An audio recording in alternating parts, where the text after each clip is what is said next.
Hello, everybody. So my name is Reese Lindmark, and I'm trying out this YouTuber thing. I've done a lot of podcasting and have a podcast with like 150,000 plays, which is cool. But I think that I'm a YouTuber, or at least I'm gonna see if I am a YouTuber. So that is the journey that you're going on today. And so what we're going to talk about today is post-capitalism and coronavirus. So thinking about how the current coronavirus and COVID-19 stuff is affecting society, and especially looking at the lens of post-capitalism and kind of what that, how we can use that lens to understand what's happening. So when I talk about post-capitalism, I'm talking about four kind of separate ideas. Lots of people talk about post-capitalism in different ways, right? And I think that there's not that much thought about what happens. Everybody knows, like, oh God, we're at the end of late stage capitalism, we're at the end of capitalism, but no one really knows what's next. And so for me, post-capitalism, it means different things to different people, but for me, it means these four things: networkism, coherent pluralism, Bento Ism, and generosity. And we're going to look at how each of those things kind of shows up with coronavirus to get you a feeling for what each of those mean. So let's talk about this first one first. Networkism. And networkism is honestly one of the most simple ones. I'm just pulling up my notes here. Networkism is just the idea that we have, we're moving from something like these centralized networks where you have some kind of you have a bunch of people going through one centralized platform versus something like a decentralized network, which has multiple different nodes that are all connecting to each other. So that's kind of the transition that we're talking about, and you can see this in a lot of ways. This is mostly enabled by digital technology. Now that we have 4 billion network smartphones and people on the internet, we can have things like Facebook and Airbnb and Uber, and we're also seeing this with some of our biggest institutions like nation states and governments and banks and academic institutions that are these centralized trusted networks. They are moving, or centralized trusted institutions, they're moving towards this more networked approach, or they're being competed with by some of these network-first approaches. So when we talk about networkism and the coronavirus, I think that I want to highlight a couple different things here. Again, looking at my notes, I want to highlight how these, kind of from an institutional perspective, what's happening with what I would call like networked organizations, networked orgs versus the state. And then we're also going to chat about, a little bit about how those network orgs work with things like, we're going to talk a little bit about the capital side, so grants, so that's like the money piece, and then we're going to talk about the information piece, and so these are stuff like how like influencers, the networked influencers, aka Twitter, versus like mainstream media, MSM. And this is, instead of money, this is like the information side. So this is money and this is info. And the idea is that, and then we're going to talk about one final thing actually, which is, we might chat a little bit about the platforms, how these social media platforms are responding. Form response. And as you can tell, I'm almost running out of space here, but that's okay. So this first one, networked orgs versus the state. The idea here is, and you can see kind of proto-examples of this with stuff like the Arab Spring and Occupy Wall Street. Digital, there's this great book called Twitter and Tear Gas, and it shows how digital technologies have allowed us to coordinate more easily across a bunch of different people to do things like the Arab Spring or do things like Occupy Wall Street. And these networked orgs, they're kind of battling with existing institutions like the state. And so when you think about this, you could usually, so the new networked orgs that exist with the coronavirus response, there are a lot of them, and they're very exciting and interesting. Most of them are organized around hashtags, and that's actually how networked orgs usually work, is that they're usually kind of hashtag based. So I'm just going to put this up here. We're going to draw a little line, why not? So one dot.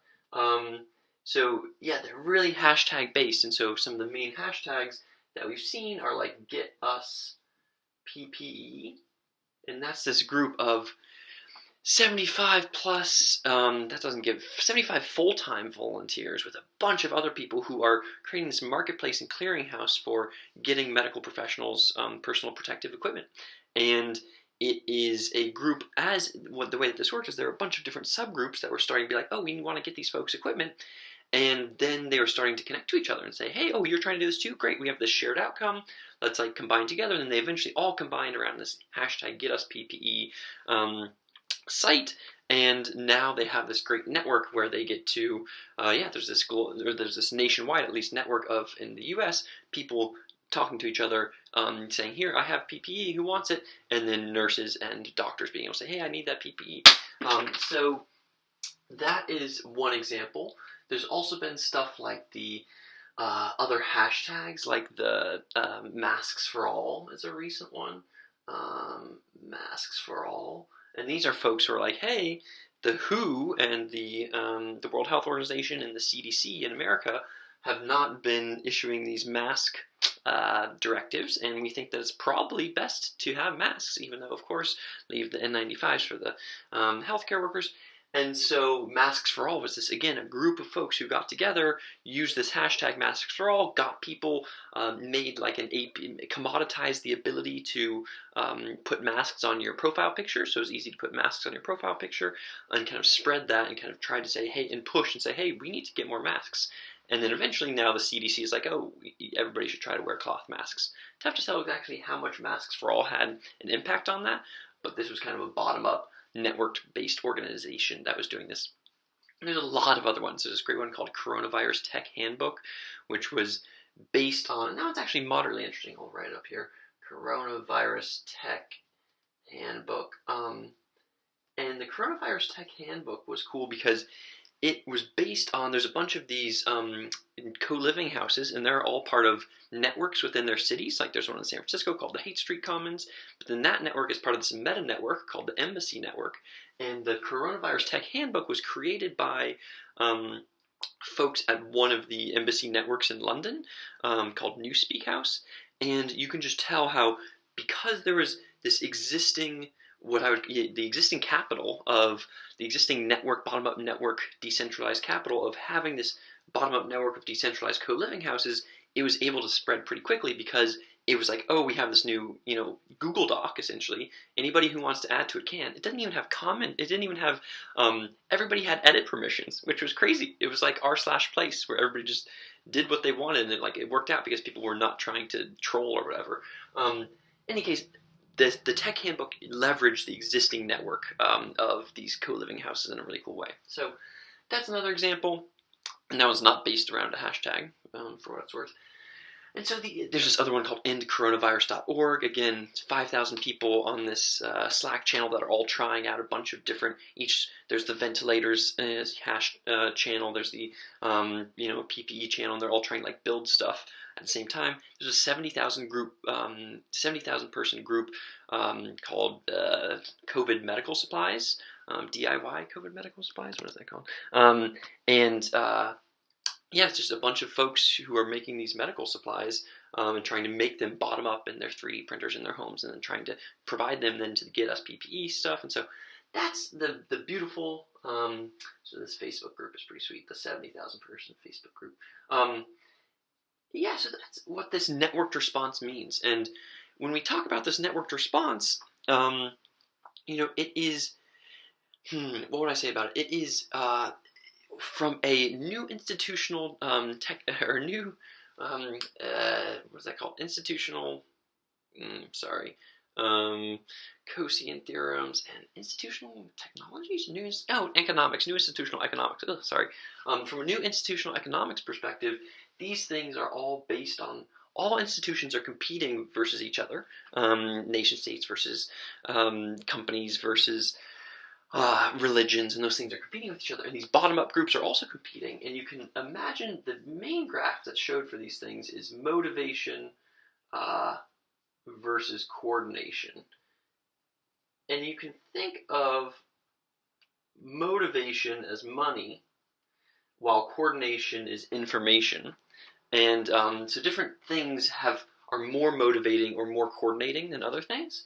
And something like this showed up in the 1930s, I think, with Ronald Coase, who said, why do we have, with his book, The Theory of the Firm, and it was like, why do we have both firms and markets? And it was like, it's because the firm is better at coordinating, but less good at motivating, while the market is really good at motivating with money, but is less good at just like coordinating. And so you could think of these hashtag first networked organizations as being, as Zeynep Tufekci said in her book, Twitter and Tear Gas, they're really good at coordinating. The cost for coordination has gone down a bunch because we now have zero margin. Now that 4 billion people have a smartphone, the marginal cost for copying and duplicating information on the internet is zero, and so you can really coordinate super, super easily now. And so these groups are really good at coordinating really quickly. They're very resilient. They can come up quick. They're less good on motivation. They don't have the money baked in aspect to them. But these hashtag-based organizations are really good at coordination. And the other thing is that the cost, I imagine like a third axis here, the z-axis of cost, the cost is really low, right? When you think about something like Me Too, like typing hashtag Me Too on the internet is a low cost. And so typing hashtag GetUsPPE is low cost and allows people to kind of coordinate more easily and more quickly in response to these crises. So yeah, that's roughly speaking what you can see here. There's, of course, a big part of this theme is also how the state is responding. And the state is responding, different states are responding different ways. And we're learning a lot about this. How much do you need to surveil your people? How much do you need a strong, is it only, authoritarian governments that can do this? Or can you do this with a strong democracy or whatever? And I think that there is, in the United States, where I'm based, is most of my experience here, and I think that you can both see some of the really slow, sad, decrepit, old institutional responses of just like, oh God, like, what is Trump doing? And like, this does not look, obviously we should have been much more prepared much earlier, and the CDC should not have stopped, or the FDA should not have stopped people from testing and all this stuff. And at the same time, you can start to see some of these ideas that come from the network kind of bubble up to the state with examples of, maybe an example here in San Francisco where I live. Again, these co-living houses were already doing shelter-in-place, quarantining-style things before the shelter-in-place started. And then as a result of that and other things, then the shelter-in-place started and then everybody started to do it. So, yeah, that's roughly what I want to say here. I do want to say two quotes, actually, which are interesting. Let me find them. Yeah, one is that there's so when you think about how to organize, like who's the leader of these groups, they're interesting because there's these, just like who's the leader of Black Lives Matter, who's the leader of Me Too, tough to say. I think that you can see an example of this is someone like Balaji Srinivasan, sorry Balaji, who's helping lead these groups who's been very vocal about this on Twitter. And the way that he does it is he'll just make like a thread that's just like, hey, here's all of these awesome decentralized bottom-up projects that are happening. Help them out. Go join them. So it's more like a curator aspect and like a synthesizer thing and like a request for proposal thing than it is like a, hey, here's money to do this specific thing. Or like, you must do blah, blah, blah. So I think that there's, and as Naval quoted after after reading Balaji's thread, he said, Field Marshal Balaji rallying the decentralized tech militias. Thank you, sir. So that's kind of the vibe here. It's like, rallying up some of these bottom-up decentralized networks is interesting. Okay, I want to say, and some other, don't want to say these other quotes. I think that, yeah, they're worthwhile. There's both sides of this. There's a lot of, some folks have said things, I don't think this is necessary. This is what's happening. This is one big part of networkism, is the networked org versus the state. That these organizations, they need to have money, kind of, or you can, both these organizations, so moving on to point 2 now, sorry, to be clear, we are now moving on to point 2. Grants are another part of these bottom-up networks, and I think that you can imagine this as the U.S. government giving, we're going to put a $2 trillion stimulus, package, here's the money, versus some of these bottom things where people are like, here's money that's bubbling up, and whoever is doing good things should take it. That ecosystem, that grant ecosystem, is happening and is cool, and it's yeah. I think that what would I primarily say on that? I think that there is. I think that those grants are. I would highlight a couple things. One is they can move more quickly. So there's this great thing under number 2. Let's see if we can make this here. So under number 2, we have the grants, and the grants. There's some stuff like Fast COVID is a really cool one, which just came out today, which is this way to fund research more quickly. So it's like, hey, we know that things like the NSF exist for longer term research, but we're putting $10 million towards funding whoever needs money. If you need it now, apply, and it's a 48-hour turnaround time. And so we're seeing that grant ecosystem, and there's a bunch of different grant ecosystems that exist now. I might talk about some of them more in this generosity piece because they're really tightly connected, the dollars and the generosity. So I'm not sure if I want to say too much, but I guess the final thing I'd say is remember that there's a battle happening today between how much we should do, how much the nation state should provide this stuff versus how much these bottom-up ecosystems should provide stuff. So, a classic thing is like the billionaire philanthropy, versus nation state stuff. It's like, who should help, and should we tax the billionaires more? Why do the billionaires have even that much money to give? Is Bill Gates funding? He's funding these 7 different factories to make these vaccines. Oh, should he have been taxed of that money, and then we should, let the nation state do that? These things are up for debate. I think, and some folks would say that, and obviously, some of the conservative agenda is to if you look at, there's a nice quote of, Trump cut, he declined to renew $600 million of funding for the CDC. He disbanded the National Security Director for Global Health Security and Biodefense. He obviously took down some of the nation state's ability to deal with this stuff.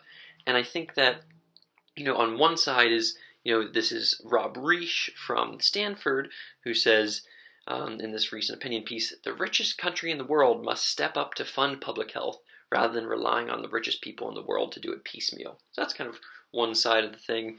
And we're also seeing, of course, this like the deterioration of these institutions, which is, Mark Lutter from the Charter Cities Institute. He says, I have long thought that American institutions were in various states of decline and need to be revitalized. I was wrong. American institutions are rotten to their core. Tens of thousands of people will die if we are lucky. And maybe one other quote here from Samo Berja. He says, from Long Now, he says, it is no victory for free society that a small segment of the online commentariat are right when all major institutions are wrong. So we'll talk about that a little bit more with this influencers piece. But again, it's like this weird thing where these bottom-up networks seem to be doing a good job. And it's like, but do we actually want the nation state to be doing that? I'm not sure.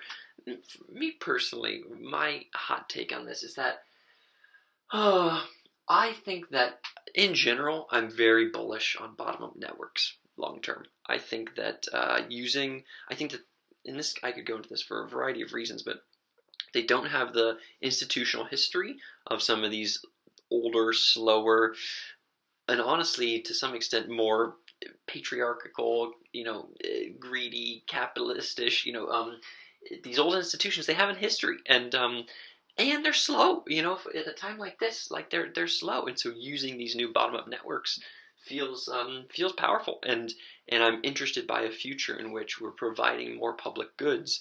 If you think about now, the amount of money given, the amount of money given to philanthropic organizations, aka close to the amount that they spend, is about $400 billion per year, while the amount that the U.S. government spends is about $4 trillion per year. So it's 100x more. And so I think that there's, did I say no? It's 10x more. And so yeah, there's this. What should that balance be? I'm not sure, but I do think that there's a. I'm generally bullish on networks long term. So. Yeah, that's a little bit on the grants side. I think that on the influencers versus mainstream media side, this has gotten a lot of my markers out. This has gotten a lot more press. Is the influencers side versus mainstream media. what they've been going through is, roughly speaking, there's been, if you look at who was quickest on understanding what's happening here, it feels like mainstream media, throughout most of February, they weren't really telling us much, while a bunch of people on Twitter were like, hey, this could be a bad issue, this could be a bad issue. Maybe an example of this is this guy, Mark Andreessen from Andreessen Horowitz, A16Z, who he doesn't really tweet anymore, but all of his tweets throughout the whole March of February, throughout all of January and February, were just public service announcement, and then they were like, here's warning issues about the coronavirus.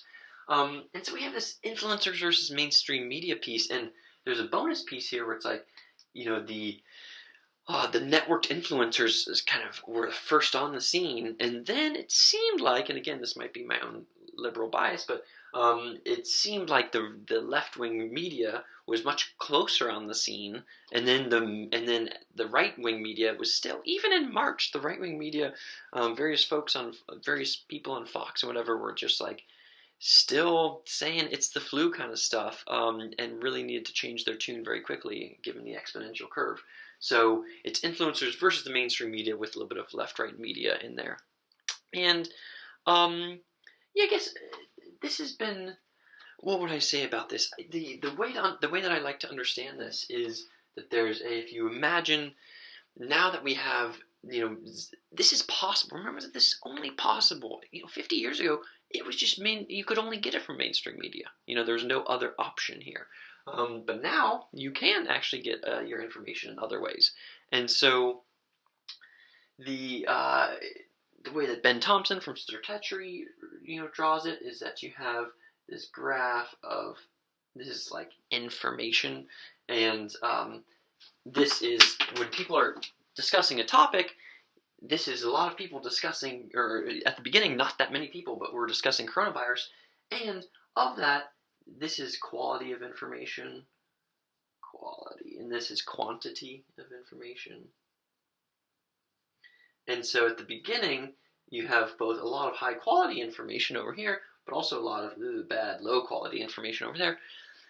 But as long as you can, be aware of what this looks like, wow, you can actually tap in there and see, there's a lot of delicious high quality information out there, and it's possible to be out there because anybody, we have the, depending on what state you want to call it, we have the ability for people to check mainstream media now because of these decentralized citizen journalisms. So that's roughly what's happening there. There's a lot of battling here. It's interesting to still see stuff pop up with stuff like, the masks for all thing. It's like, hey, it's still bubbling up. Where it's like, okay, the experts are telling us XYZ, CDC and WHO. Is that actually correct? While at the same time, stuff like flatten the curve or whatever, that was just a Medium post, that's been viewed 40 million times.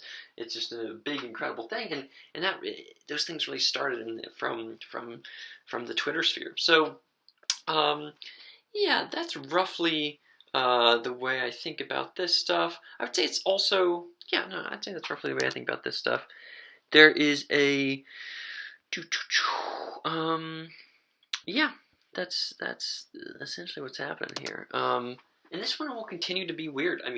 With hydrochloroquine, that's a good hydrochloroquine, whatever, the anti-malarial drug that people are thinking about it. There's this battle of folks who are saying use it, saying not use it, and we're just in this tough reality. Actually, I do want to make this quote from 538 recently. There's a really nice quote about what it's like to be a consumer of this. And actually, I'll leave this for the coherent pluralism piece for a second, actually. So never mind. Cool. So we have these new networked orgs that are starting. Well, let me pause on that. So, and then the final one is the platform response, how platforms are responding. There was a really good piece from Center for Humane Technology about this.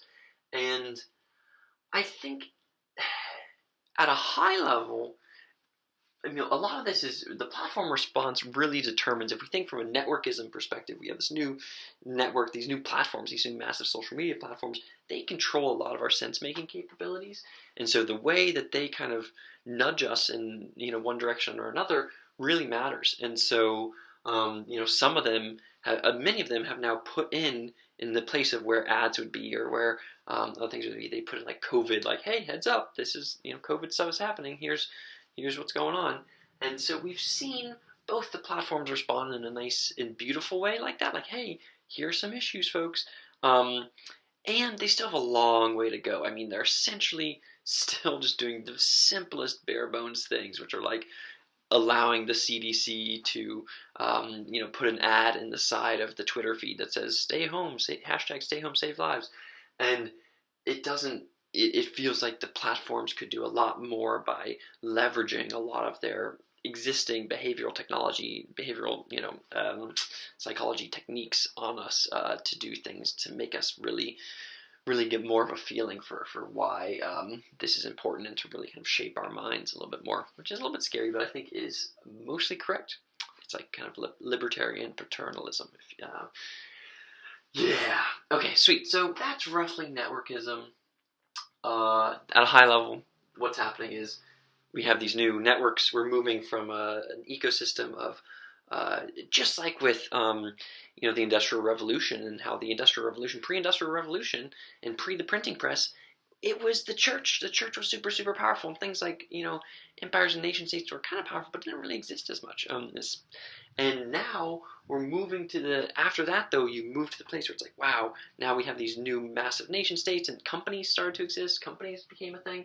And we're switching to a thing where these new networks, which are based off this new digital technology of zero marginal cost information distribution and propagation around the entire world, those are very, very, very powerful. And they have their own competitive axis on this motivation coordination thing here, where they're, where the hashtag GetUsPP is better at doing certain things than the government is doing. And that's okay. And this doesn't mean that the government's going to go away. It doesn't mean that companies aren't going to go away. Just like the church has stayed around, just like religion has stayed around, we're still going to have the things from past ages in our current age. But these new networks are coming in hot. And so you can see some of these networked orgs that are doing awesome, cool work here. You can see the state doing some cool things, kind of legibilizing and implementing some of these things, but also being kind of slow and weak in a variety of ways. You can see from a dollar's perspective some of these bottom-up grant ecosystems with the billionaire philanthropy questions there. You can also see some of this info, the information ecosystem, sense-making ecosystem, being this battle versus the online influencers versus mainstream media. And then you can also see the platform's response to this as the main mediators in our sense-making environment. So that is, roughly speaking, networkism. Let's go to coherent pluralism, because it's super connected to networkism. And coherent pluralism is roughly the idea that, and I'll maybe draw this and it might help. So it's roughly the idea that you should put on, well, I'll draw it in a second. It was the case, back at the early 1900s when there, radio, and then later, with TV in the 50s or whatever, you got your one story. Okay, and that was like the modernist story. And then people started to reject those stories and to have this world of postmodernism, like, no truth or whatever. And then you have this progression to metamodernism, where you say, we shouldn't reject all the stories, but we should accept some of them and combine them together to make a nice, good story, while also incorporating new stories. That's roughly what coherent pluralism is. It's this move from this mainstream media as kind of stage one, this kind of like, there's one story. Then this move to, you could call the next thing fake. You could call it fake news. You could call it postmodernism. And that is the idea that, let's reject things. There is no truth. We're in this new networked reality. I get my information from here. You get it from there. Whatever truth. Everybody gets to see the world in their own way. That's not wrong, or that's not right. It's also not wrong.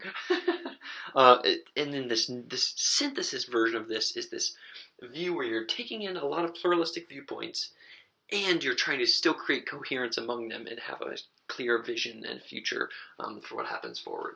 So that's this move to coherent pluralism, or CP.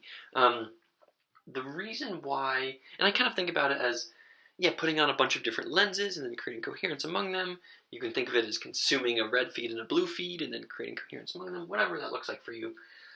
And so this is very connected to networkism, because it's very connected to our sense-making environment. And what it really is that it is this idea that when you have an information environment like this graph from Stratechery, where you have a bunch of information, and a lot of it's fine, but a lot of it can be low quality, and a lot of it's actually pretty high quality.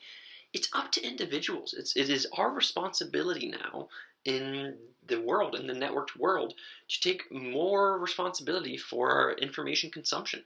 If you are not actively curating your Twitter feed and searching for more insightful, great people to follow. If you're just consuming from one source and not consuming from multiple sources, that's on you. You're not doing the right thing. Essentially, you're not being a responsible information consumer. And of course, it's a balance between responsible information consumption and the platforms. Like the platforms, obviously, it would be best for them to encourage our responsible consumption and not just to feed us conspiracy theories all the time. But there's an individual responsibility here. So that's what coherent pluralism is, and I think we've seen it shown up with coronavirus in two ways.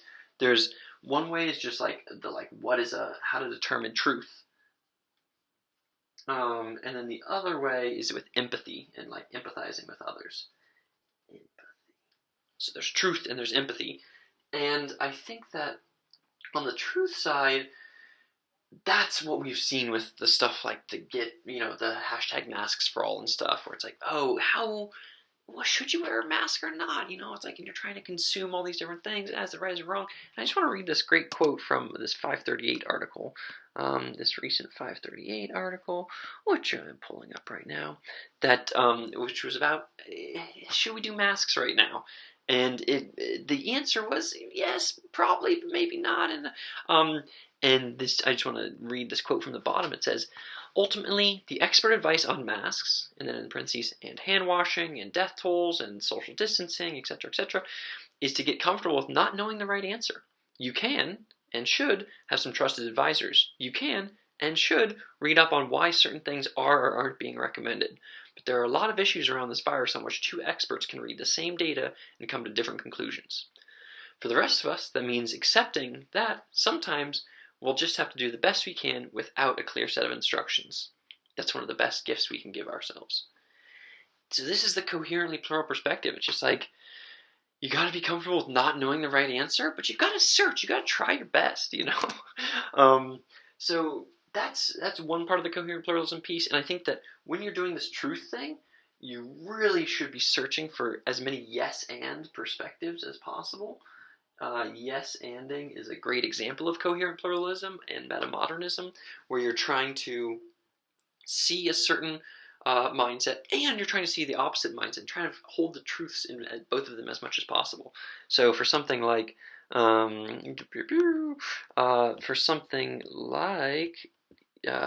coronavirus stuff, we've seen we've seen folks who are, what am I doing?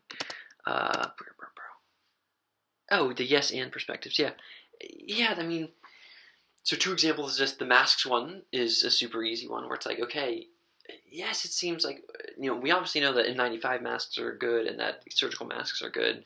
Are cloth masks are good or not? And to be able to see that perspective and be like, okay, yes, we do want to have more and more people wearing masks, and we want to make sure that there are enough masks for the health workers.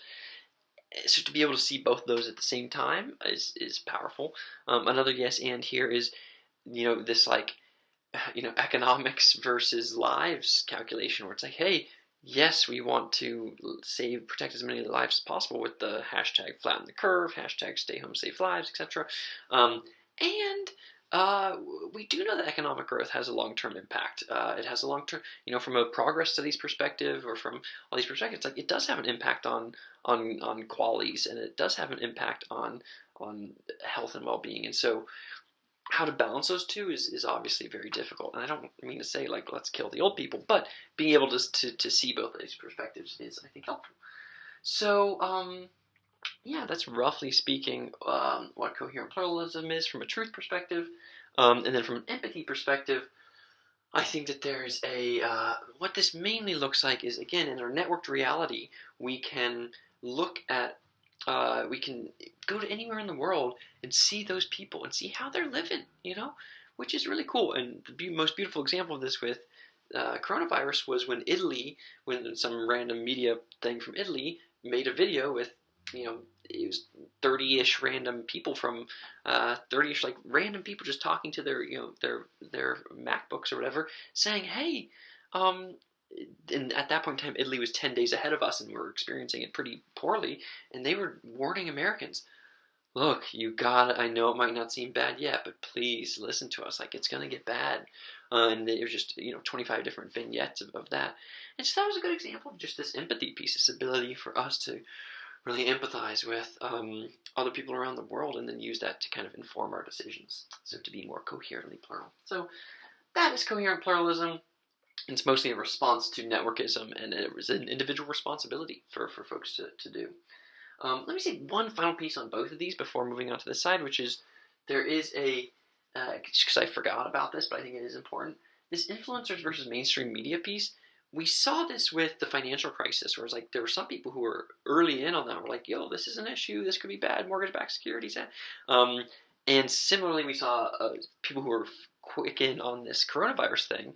And also, I'm reminded of like kind of 538 versus other mainstream media for the 2016 election, where a lot of folks on the left were like, okay, we got this thing in the bag mostly, and didn't really take into account enough the data, or didn't really fully realize the 30% chance is still a high percent chance of Trump getting elected. And so, New York Times after that, they wrote a thing that said, how did the media, and in parentheses, how did we get this thing wrong? So expect to see some of that from some of these mainstream media outlets. I think is, we already see the left hating on the right for their for how they've done a poor job in conveying these health and safety risks to their viewers. And I think we'll see eventually some of other media outlets, on the left being like, hey, we did kind of get this wrong, and how can we be more tapped into some of these bottom-up influencer sense-making networks? Cool. Let me think. Is there any other final things I want to say on this? No, you got a bunch of... There's lots of interesting... here's some interesting stuff. Yeah, but that seems pretty good. Okay, so... let's talk about generosity and Bento Ism. Let's start with Bento Ism, because it's kind of an example of coherent pluralism. So Bento Ism is this nice framework. It could be called Bento Ism. It could also be called a zoom out box or a future us box. And the idea behind it comes from this guy, Yancey Strickler, who, full disclosure, is a friend and collaborator of mine. And he made this box about what we need to do in society in order to shift to post-capitalism. And what it looks like is it's just this nice little box, a little 2x2, and it has now me in one corner. And so that's when you're thinking about your now me needs, and you're like, what do I need? I need safety, I need food, I need health, and also those now me needs have been kind of hyper financialized, and we're kind of too greedy to get all these like give me, now me, all these needs like obesity and addictive technology and all this stuff is just like fueling our now me and greed. And so then you can kind of zoom out a bit, though. That's what the box helps you do, just to say, oh, what about future me? What does future me think? And so future me is kind of your old self, your 80-year-old self, or being like, hey, Reese, you're the wiser self saying, hey, this is what... here's how to live a life of your values or whatever. And so these needs are things like meaning. So it's like, wow, how can I make sure I'm living a life of meaning, and how can I make sure my future self is kind of talking to my present self? And then there's now us. So this is when you zoom out from now me to now us. Life is not just about me, it's about us, it's about everybody. And so these are kind of your now us needs, again, this need-based perspective. These now us needs of connection, of human connection. Those are also super, super important. It's also helpful to recognize once your now me needs are met, you can kind of help others out and kind of move to that now us space as well. And then finally, there's future us. Future us. And future us is thinking about your own kids and the future kids of your friends and family, the kids of everybody on Earth. It's just thinking about the Earth and going future, into future generations. So that is future us. So this nice little 2x2 is actually very helpful in order to understand a variety of things in society. You can actually map a bunch of like movements and things like effective altruism into this little map. So we can see Bento Ism within coronavirus because it is, primarily we've seen so a big part of this Bentoist philosophy and mindset is that we are not stuck in our, right now, we are kind of stuck in this kind of late stage capitalism mindset. And it would actually probably be a lot better if we were able to take a lot of, let's say, all the money we spend on, I'm going to hate on someone here. That's all the money we spend on watches and jewelry or whatever. It's like, this might be too much if we decrease a lot of that social signaling, a lot of that kind of now me focused greed, or however many houses you have, or whatever. If we move that away and we said, oh, wait a second, I can recognize that I don't necessarily need that stuff, and I can move it towards, just for me personally, connection. How can I have better connection with the friends and family around me? How can I, have self-actualization and stuff and help future us? And so that kind of shift is what Bentoism is all about, that move away from now me and financial maximization. And that shift, we can see that stuff starting to happen with this crisis, and it happens with all crises. This is the idea of the swords to plowshares idea, or the plowshares to swords, where it's like during a time of war, and this is, the whatever that act is that can turn factories into, hey, you're making perfume, to no, now you're making sanitizer, hand sanitizer. And so we can see those shifts starting to happen, as really what this box is all about is just like, what are humanity's needs? What do we need? Okay, cool. Let's allocate resources. Let's put money towards them. Let's put markets towards them. Let's make some laws that maybe help us there. Let's, code some stuff up. Let's make some norms, whatever that looks like to deal with our needs. And what this is doing is showing us that we have that ability, to shift, that a bunch of people can say, ooh, we need to spend a lot more time and effort thinking about our, building masks. Cool, let's do that. Let's shift our needs. And so, more than anything, this is it just allows us to know that we live in a paradigm, to know that we live in a mindset, to know that we have a hidden default, and to say that doesn't need to be the thing. And so the crisis helps us in a way. This is it's kind of, I don't know, it's like a wake up moment, and a sign that we can do that shifting.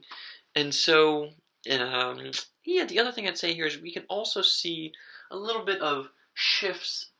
Like with all of these things, you can see positive shifts, like, ooh, look at this, everybody's, being more generous or whatever.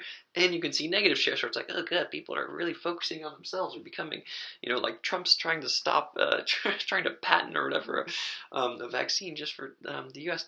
So, so you can see that too with Bentoism, where you have, of course, there's been a lot of focus on now me and making sure that everybody in your family is all right. That's a real check moment here. And then also the future me. I mean, time gets very weird here, and so just connecting in with future me is really helpful in these times. And thinking about meaning here as we, what is meaning in the time of coronavirus is kind of a weird question. In the now us and future us buckets, I think that there's the now us bucket that really this has made us a lot more aware of our now us. It's made us say, okay, here are, what is our default of interacting with people? That's cool. And how much do we need those people around us?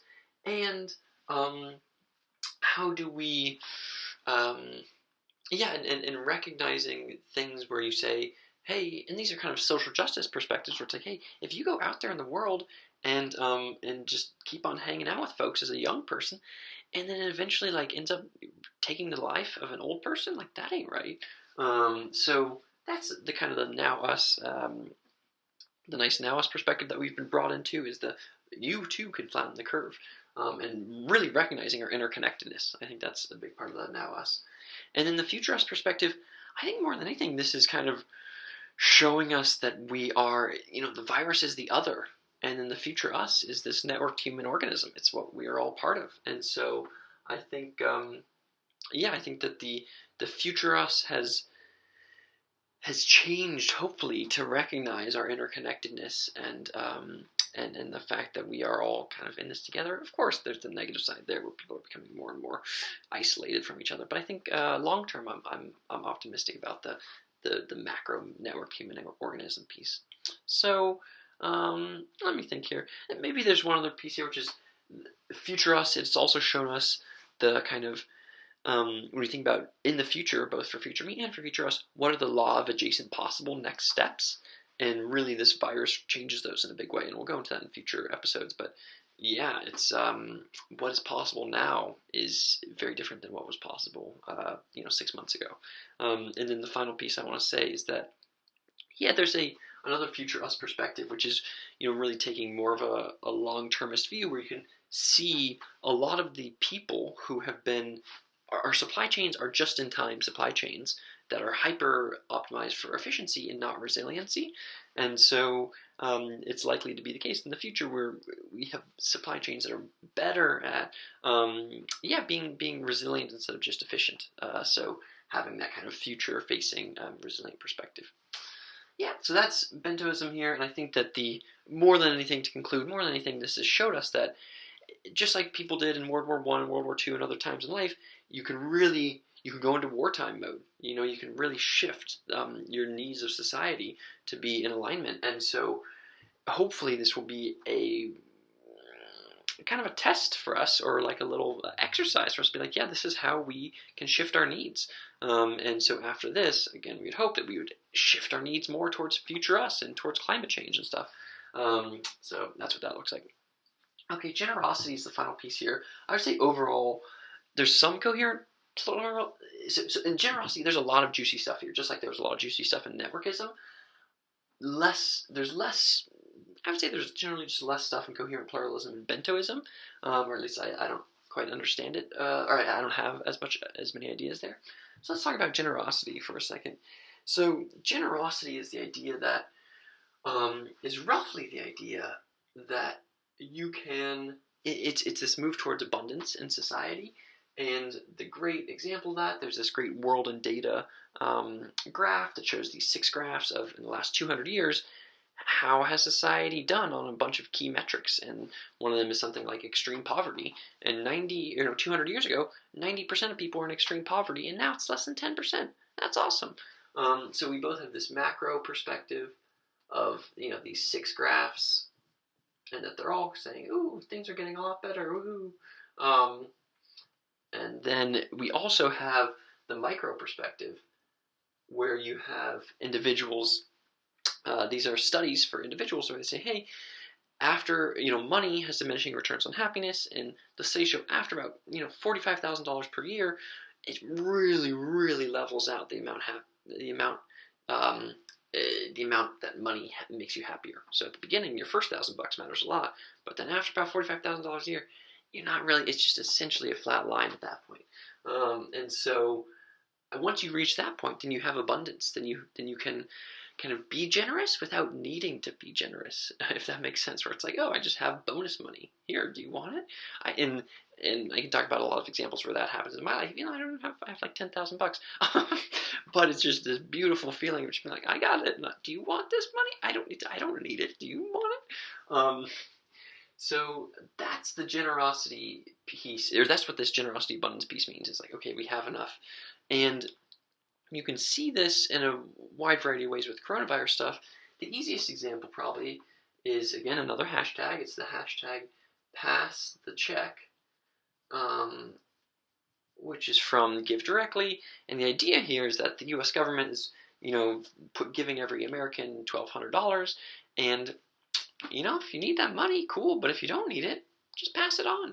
And about 1,000 people have taken this pledge thus far, so it's only going to be, that's about $1 million, which is not a ton, but it's also not nothing. And these are people that are just realizing it themselves. They're like, oh, do I need this money from the government right now? Not really. No, I'm good. I can pass it on to someone else who might really need it. So I think that's a cool example and a beautiful example. And again, these are all proto-examples. It's not the case.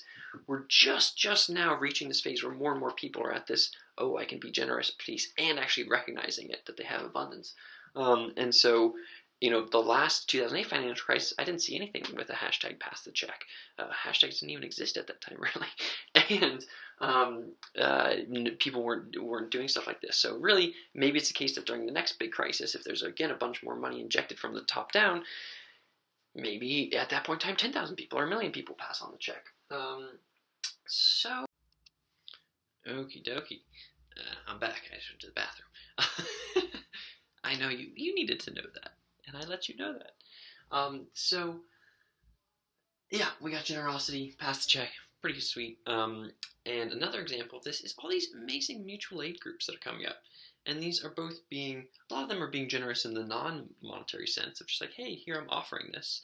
Does anybody else, do you want this thing? I can offer, to bring you groceries or whatever. And I also am requiring if someone wants to come by and garden or whatever. So that's like kind of a mutual aid thing. But a lot of these mutual aid things are just beautiful where they're saying, hey, they're just these big, so I'm just going to write mutual aid. They're these really nice, it's just a spreadsheet where people are just offering up money. They're just saying, hey, I can give up to, $500 in Venmo over this week in $50 increments. Just message me, and if you want it, I'll give it to you. That's cool. That's really cool. I think that's, and again, a lot of these combine the generosity piece or the abundance piece plus the networkism piece, where it's just people being like, hey, whoever wants money, let me know and I'll give it to you. And this, I think, is especially interesting because a lot of I've done some experiments with this before where I will put up, like I put on Craigslist, like, hey, here's a free $120. And, one person took it. But it was people thought it was weird. People thought it was really weird. Or as another example, I put up some money into an Ethereum wallet and then posted the private key for that wallet online and said, hey, if anybody wants to take this, you can. And for both those people, like, well, this is kind of weird. But that's very similar to some of these mutual aid things that are happening, which are people just being like, you're essentially just taking, the way that I envision it, and a lot of this generosity stuff and the capital-based stuff is all about pools of money. And so you put up this pool of money, and you say, hey, does anybody else want, some money from this pool? And you just kind of lift it up there. You say, $500 this week, anybody wants it? And then other people, there's enough trust, and we'll talk about trust maybe a different time, but trust is a big part of all this stuff. Trust, and then people will just pull it down. And there's enough trust that people are just like, cool, I bet that you're going to use it for the good thing. I don't think you're going to, do a bad thing with it, whatever that would be. And so, so it's just putting up pools of money and then allowing others to kind of pull it down. So those are beautiful, those shared mutual aid things. And of course, similar to the grants side here, a lot of these, networked generosity is very similar to this grants ecosystem. There's a lot of this billionaire philanthropy stuff. And this, again, is sketchy in a wide variety of ways. But a recent example of this, and you can kind of see which side I'm on here, is I'm more on the like, I don't need to say it, but a recent example of this is Jack Dorsey from Twitter/Square putting up 28% of his net worth, which is a lot of money. He put up essentially $1 billion. It's not like he gave it directly today, but he put it into a vehicle, and that vehicle is going to spend it on COVID stuff now, and then girls' education and health later. So, but it is cool that a lot of these, I think it's, what would I say? I think that this abundance mindset, I'm much more happy that people like Bill Gates and Jack Dorsey are giving their money and recognizing their abundance and being quote unquote generous than I am with the folks obviously who are just hoarding that money. And I'm especially excited by the people who are just above the abundance line, folks like myself or whoever who are just like, okay, I have enough that I can pass on my check, or that I can, give money to this mutual aid thing and just offer people money on Venmo. There's other beautiful examples of this. There's like a bunch of the companies are doing this, creating like, Miller Lite or whatever, made like $1 million fund to tip restaurant workers or whatever. But then there's also individuals who are doing this. There's like this fund in San Francisco, $200,000 went into it from a bunch of different people who are just like, hey, we just want to support the artists. We are going to go to a bunch of these concerts. Now we can't. We'd still love to support them, during this time. So those bottom-up initiatives are really, really cool. There's a couple other ones, like the two biggest things on GoFundMe right now are some of these bottom-up initiatives. It's like one for 15 million, one for about 10 million. And again, they're spearheaded by, this one in for mostly masks stuff, for PPE things, is it has $1 million from Arnold Schwarzenegger and $1 million from Paul Graham, but also has $8 million from a bunch of other people. So, yeah, I think that my takeaway here is that we're seeing people experience their own micro abundance of capital here. It allows you to do this now me overflow piece where you can take where your now me is filled up, and then you can put that money into future me or future us or now us, and then it just makes you happier. It wasn't going to make you happier. You can give it these other things and actually increase your happiness. It gives you more meaning, it gives you more connection, it gives you more self-actualization, and that's awesome and that's beautiful. And people are doing it at the micro level with hashtags and mutual aid communities and stuff like that.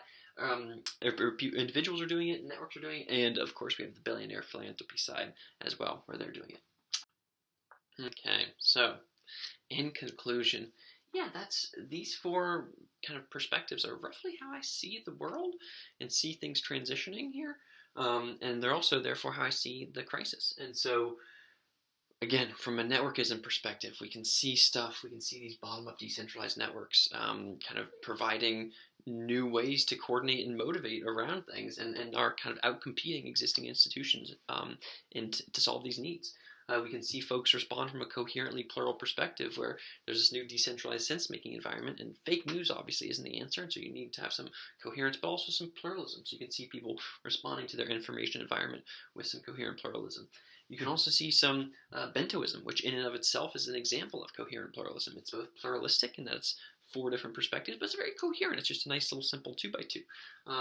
And more than anything, we can see this as a time for waking up, for like, okay, we can go into wartime mode, we can change our needs, we can hopefully in the future, address climate change and stuff like that. And finally, we can see the generosity piece as well, where folks are recognizing their own abundance and are being generous with it and are allowing money to flow through them and offering up to shared pools to give back to others. So that's what's happening, and hopefully we continue to do things like this, because this set of four things is a kind of a crucial. These four primitives are crucial for our future. So the other thing I'd add though is that this stuff is not. There's a negative here too. So I'm an enthusiastic, earnest kind of guy, but I think there's obviously some negative pieces here. I mean, from a networkism perspective, we can both see how. We can see a lot of negatives here.